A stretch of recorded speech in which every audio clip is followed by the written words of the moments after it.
اعوذ باللہ من الشیطان الرجیم بسم اللہ الرحمن الرحیم اللہم صلی علی محمد وعلی آل محمد۔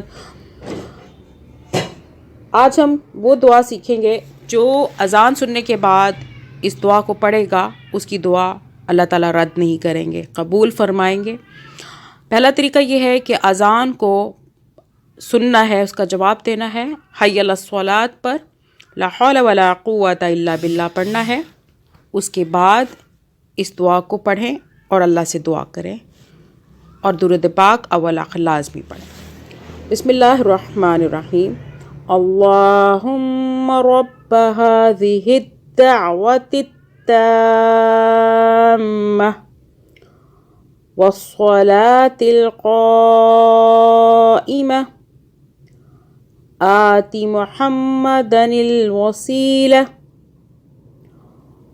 والفضيلة والدرجة الرفيعة وابعثه مقاما محمودا الذي وعدته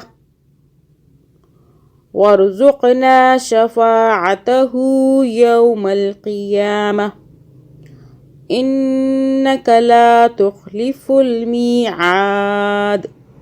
ترجمہ ہے، اے رب، اے پروردگار، اس پوری پکار کے اور قائم ہونے والی نماز کے حضرت محمد صلی اللہ علیہ وآلہ وسلم کو وسیلہ اور فضیلت اور بلند درجہ عطا فرما، اور ان کو مقام محمود میں کھڑا کر جس کا تو نے ان سے وعدہ کیا ہے، اور ہم کو قیامت کے دن ان کی شفاعت سے بہرہ مند فرما، بے شک تو وعدہ خلافی نہیں کرتا۔